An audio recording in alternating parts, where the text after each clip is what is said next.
జ్యోతిషాస్త్రరీత్యా ద్వాదశ రాశుల్లో 5వ రాశి అయినటువంటి సింహరాశి మిత్రులారా, గెట్ రెడీ. సంవత్సరంలో ప్రారంభంలోనే మీ యొక్క రాశి పేరు మీదనే చంద్రగ్రహణం వచ్చింది. జాగ్రత్త. మీ యొక్క 2026 ఏప్రిల్ నెలలో ఎలా ఉండబోతుంది అని అంటే, ఈ నెల గ్రహస్థితులు మిశ్రమంగా ఉన్నాయి. శని మరియు రాహు మీనరాశిలో అష్టమ స్థానంలో ఉండడంలో అనుకోని మార్పులు, రహస్య సంఘటనలు జరుగుతాయి. అష్టమ శని నాలిక మీద వచ్చి కూర్చున్నాడు సింహరాశికి శని భగవానుడు. ఏది మాట్లాడినా ఒంట్లో భయం పెట్టుకొని మాట్లాడండి. డిసిప్లిన్ అంటే 100% డిసిప్లిన్గా మాట్లాడండి. అసాంఘికమైనటువంటి కలాపాలకి అసలు వెళ్ళకండి. మీ జీవితమే నాశనం అయ్యే అవకాశాలు కనబడతాయి. జాగ్రత్త. మళ్ళీ మళ్ళీ చెప్తున్నాను, మీరు పెట్టే ఒక సంతకం డిస్టర్బ్ అవుతుంది, మీ మాట డిస్టర్బ్ అవుతుంది, మీ యొక్క వ్యవహారం డిస్టర్బ్ అవుతుంది. ఉద్యోగస్తుల పై అధికారులతో మాట్లాడేటప్పుడు కాస్త వినయంతో ఉండండి. మీ జీవితం ఒక మెట్టు మీరు దిగడం వల్ల 4 మెట్లు ఎదుగుతారు. మీ కింద స్థాయి వాళ్ళతో మాట్లాడేటప్పుడు జాగ్రత్తగా ఉండండి. వాళ్ళు మీ గురించి నెగిటివ్ చేసే అవకాశాలు ఉంటాయి. ప్రభుత్వ ఉద్యోగంలో చేసే వాళ్ళు అసాంఘికమైనటువంటి కార్యక్రమాలకి పాల్పడకండి. ఇంకా ప్రైవేట్ ఐటీ రంగం అవన్నీ ఉన్నాయి చూసారా, వాళ్ళు ఉన్నవాళ్ళు కాస్త జాగ్రత్తగా ఉండి. There is a lay off chances. భయం వేస్తుంది కదా, అది ఒక టెంపరవరీ మాత్రమే. మిగతా గ్రహాలన్నీ బాగున్నాయి. బాగా గుర్తుపెట్టుకోండి, ఆరోగ్యం పైన శ్రద్ధ వహించాలి. అన్ని రకాలుగా కూడా చూసుకోవాలన్నా అన్నాడు. వ్యాపారస్తులకి కొత్త డీల్స్ వస్తాయి, కానీ పెట్టుబడులతో జాగ్రత్త అవసరం. భాగస్వామ్యంలో కొట్లాట్లు వచ్చే అవకాశం ఉన్నాయి. ధన విషయానికి వస్తే అనుకోని ఆదాయం, అనుకోని విపరీత ఖర్చు. ఇంకా షేర్ మార్కెట్కి వస్తే ఈ నెల సైలెంట్గా ఉండండి. పెట్టుబడులు జాగ్రత్త. లాభాలు నష్టాలు మిశ్రమంగా వస్తాయి. హై రిస్క్ మంత్ అని కూడా చెప్పచ్చు. షార్ట్ టర్మ్ ట్రేడింగ్ అసలు చేయకండి. ఒకవేళ లాంగ్ టర్మ్లో ఇన్వెస్ట్ చేసి ఉంటే దాన్ని అలా ఉంచండి. వీలుంటే కొంచెం లిటిల్ యాడ్ ఆన్ చేసుకోండి కరెక్షన్ కోసం. టెక్నాలజీ, ఎనర్జీ రంగంలో మంచిది. రియల్ ఎస్టేట్ పూర్తిగా డల్ అని కూడా చెప్పచ్చు. సింహరాశి వారికి కోర్టు విషయాల్లో మీకు ప్రతికూలంగా జడ్జిమెంట్ వచ్చే అవకాశాలు కూడా ఉన్నాయి. జాగ్రత్త. పత్రాలన్నీ కూడా జాగ్రత్తగా ఉండాలని చెప్పచ్చు. మీ కుటుంబంలో మీ మాటల వల్ల సమస్యలు రావచ్చు. భార్యాభర్తల మధ్య సఖ్యత లోపంగా ఉండొచ్చు. దంపతుల మధ్య కాస్త ఆఘాత్యం కూడా అయ్యే అవకాశాలని జాగ్రత్తగా ఉండండి. ఇంట్లో ఒక పెద్దల ఆరోగ్యం పట్ల కూడా చాలా జాగ్రత్తగా ఉండాలి. విద్యార్థులకు కష్టపడితే విజయం సాధిస్తారు. పోటీ పరీక్షలో 2వ అవకాశం 3వ అవకాశంగా మారే అవకాశం ఉంటుంది. జాగ్రత్త.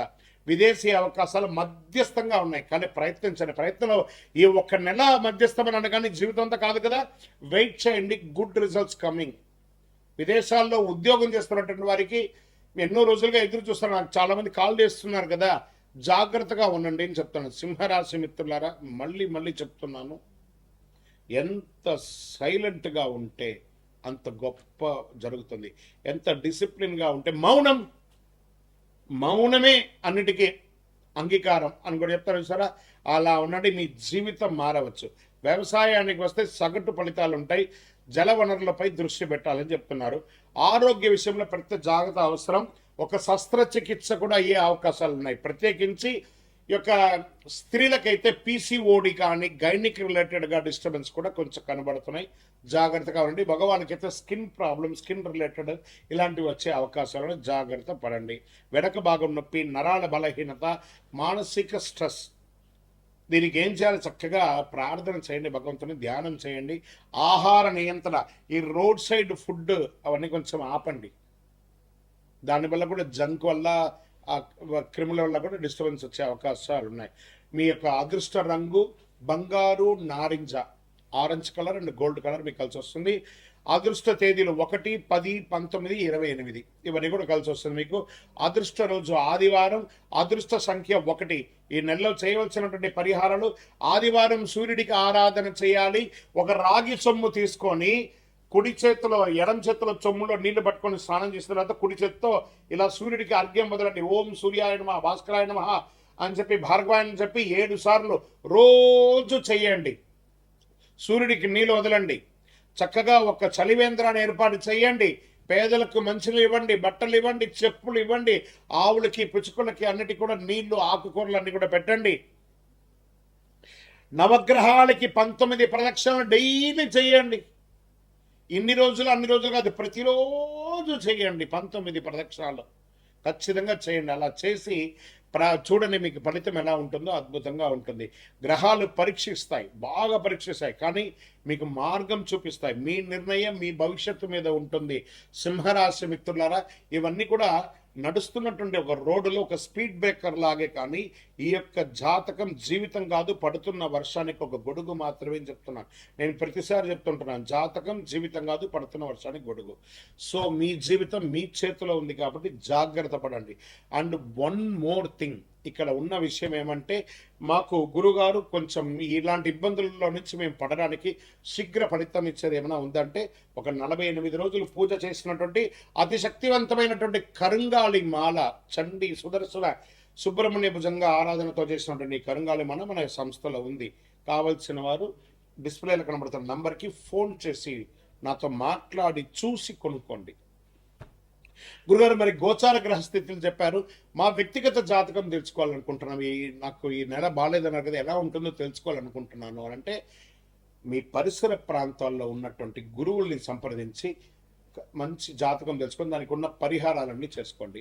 లేదు గురుగారు, మీ దగ్గరే మేము అపాయింట్మెంట్ తీసుకోవాలనుకుంటున్నాం, డిస్ప్లేలో కనబడుతుంది కదా నంబర్, ఆ నంబర్కి మీ పేరు, మీ డేట్ ఆఫ్ బర్త్, మీ టైమ్ ఆఫ్ బర్త్, మీ ప్లేస్ ఆఫ్ బర్త్ వాట్సప్ చేయండి, కాల్ చేయకండి. మీకు మేము రిప్లై ఇస్తాము మీ అపాయింట్మెంట్ కోసం. విజయవస్తు. రైట్. తక్కువేమి మనకు రాముడు ఒక్కడుండి వరకు, ఇంకేం కావాలి మనకు? తక్కువే ఉంటుందండి, ఆయన ఉంటే చాలు మనకు.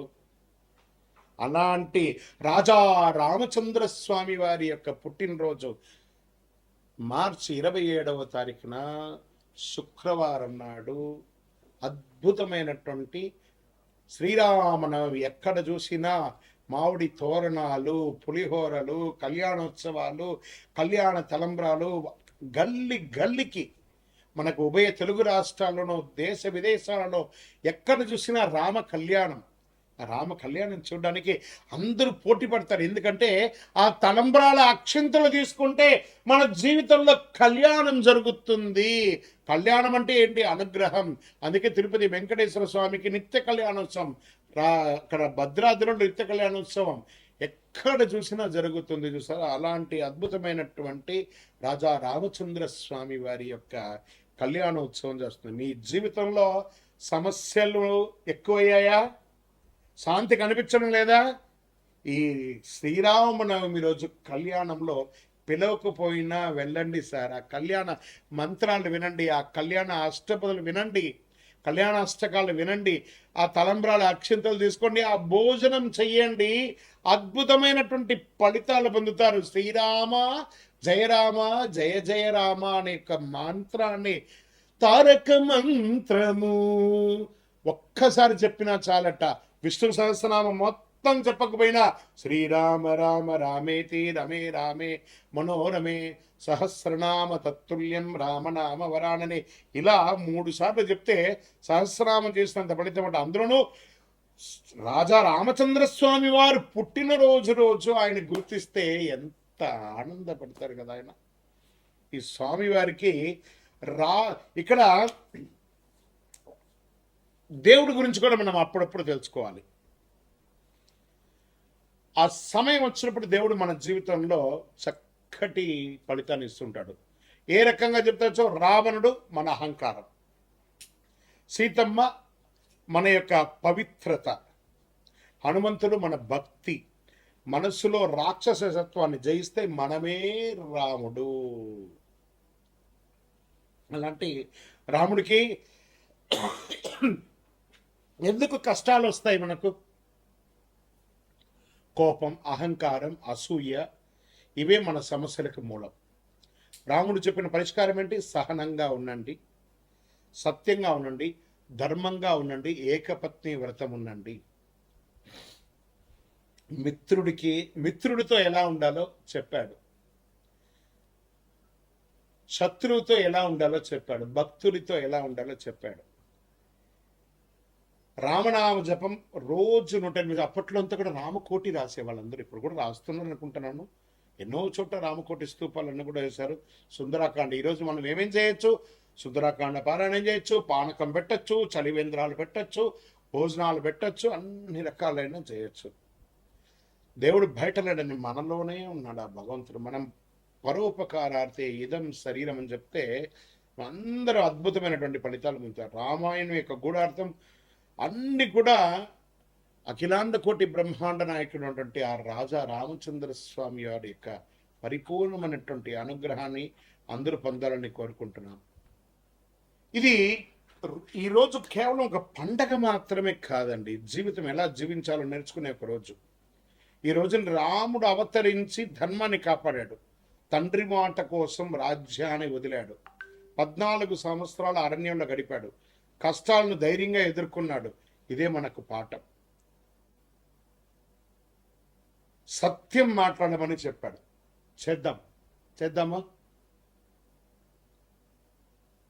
అలాంటి ఆ రామచంద్ర స్వామి వారికి రామదాసు గారు తయారు చేసి ఇచ్చినటువంటి ఆ యొక్క మంగళసూత్రంతో కళ్యాణం ఒంటిమిట్టలో జరుగుతుంది, తిరుపతిలో జరుగుతుంది, భద్రాద్రిలో జరుగుతుంది. గల్లీలో జరిగే ఈ యొక్క రామచంద్ర స్వామి వారి యొక్క కళ్యాణోత్సవాన్ని అందరం పాల్గొని మనలో ఉన్నటువంటి బాధలన్నీ తొలగించుకొని రాజా రామచంద్ర స్వామి వారి యొక్క కళ్యాణోత్సవాన్ని జై శ్రీరామ్ అనే యొక్క నామంతో మారుమోగుతూ హనుమంతుని జెండా ఊపుకుంటూ ప్రతి ఒక్కరు కూడా రామదండుగా అందరం కూడా ముందుకెళ్ళి రామ కళ్యాణం చేస్తాం. జై శ్రీరామ్.